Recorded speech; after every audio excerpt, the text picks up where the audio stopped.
I'm Lynn Wedham, and I'm here with John Neufeld from the House of Friendship. He's the Executive Director there. We're going to talk today a little bit about a gift that you might want to leave in your will. Then, how do you help people leave a gift in their will? Well, what I do is I give people confidence. I want you to know that by talking about your wishes, you can be in control and that there are options to be considered. So how do you do that? We take some time to listen and to look at a person's total picture. It makes no difference whether a person's estate will consist of $10,000 or $10 million if their perspective is one of uncertainty and fear. Then they won't feel that they have the capacity to give. You might fear that you might not have enough money to live on for the rest of your life. So we start by answering the important question, will I be okay? And what other things do you help people consider? The next question might be in regards to the needs of the family. Many people will choose to leave a gift in their will that provides for their children and for their grandchildren. Or it might be to contribute to things that matter most to the family. In the case where the estate is to provide a gift to the family, figuring out and discussing how to do it still facilitates the most effective gift. Lynn, when you say the most effective gift, what do you mean?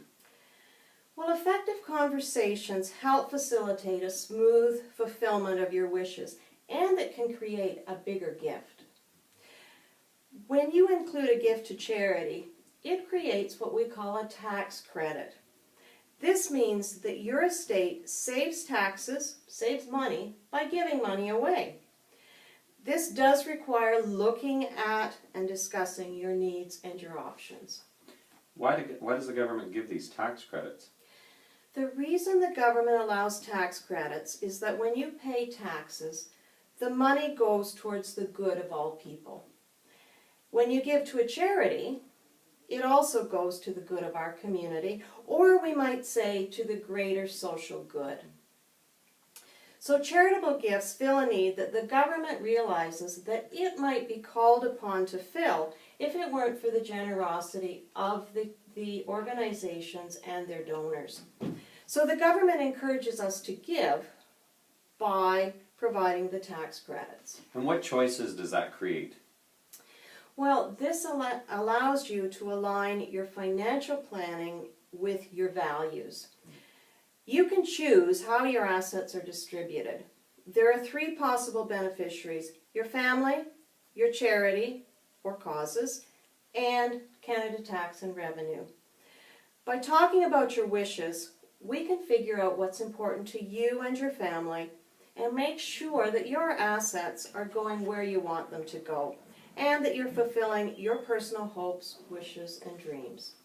Then is there anything else you want people to consider as they plan to leave a gift in their will?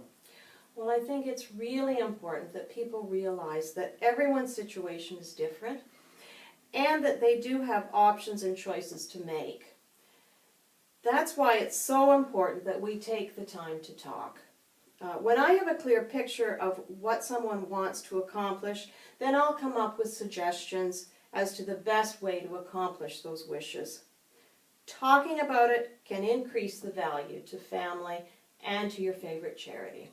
Lynn, do you love what you do? I love this work because it's such a win-win for everyone. It makes people feel good to give, and there's no greater privilege than helping people and their families reach their philanthropic goals today and beyond their lifetime. I love helping people give for their reasons. Thanks so much, Lynn. Thanks, John.